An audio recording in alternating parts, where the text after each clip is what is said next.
This is Come and See with Father Philip Hall, turning to and following Christ in the 21st century. Father Philip is parish priest at All Saints of Lincolnshire Orthodox Church in Lincoln, England. In the name of the Father, and of the Son, and of the Holy Spirit, God is one. Amen. Begin by reading Matthew chapter 14, 22 to 34.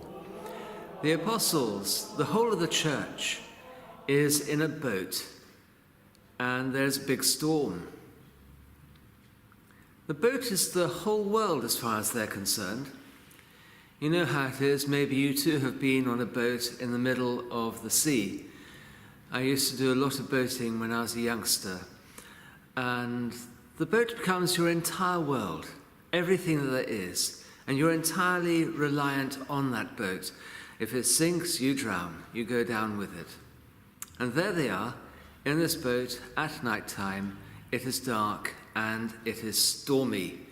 It's likely, it's possible, they'll become completely swamped. The boat will sink and the church as a whole will drown. What a horrific thought. And then they see the Lord coming towards them across the waves, walking through the storm on the stormy sea over the waves. Amazing thing to see, shocking thing to see. And of course they're frightened. The glorious apostle Peter, the chief of the apostles, asks to come to the Lord. And while he has his eyes fixed directly upon the Lord himself, he's fine. He can walk on the water also. The storm means nothing to him. But then he takes his eyes off the Lord and he looks at the storm and he sees the waves and hears the wind, he sees the rain. And suddenly he loses trust and he begins to sink. And the Lord has to rescue him and bring him out of the waves into safety with Christ. Now, our lives are a bit like that. If you keep your eyes fixed on the Lord, you'll be okay. You might have to weather the storm. The storm did not cease when Peter was looking at Christ. It was still there. The boat was still being filled with water. They were still having to row, and the apostles were still terrified. But Peter was able to walk on the water. But what the evil one wants to do is to make you take your attention, your eyes off Christ. He wants you to remove your ears from listening to him.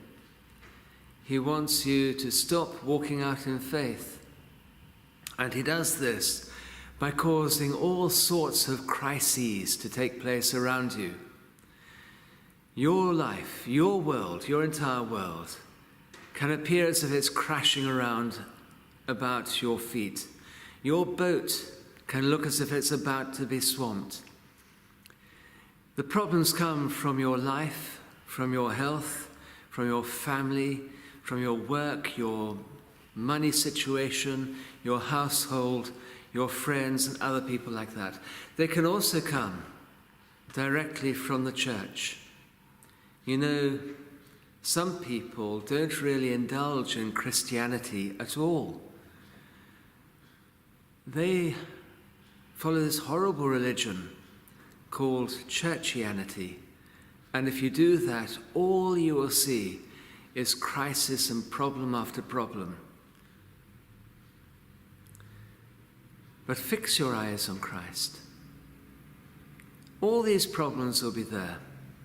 As the Lord said, there will be wars and rumors of wars. There will be destruction and problems. There will be floods and earthquakes. Terrible things happen and will happen. The storm rages around us all the time. Your own passions will often get the better of you.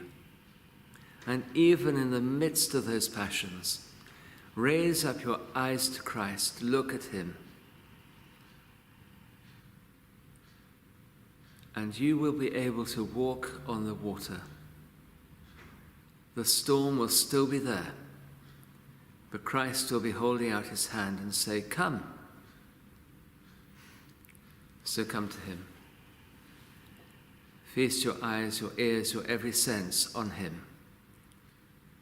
And you'll find that you'll be able to step out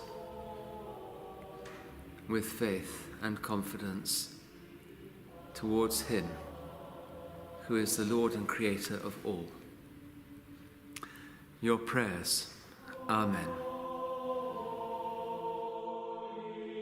Join us again next time for Come and See with Father Philip Hall, a listener-supported presentation of Ancient Faith Radio.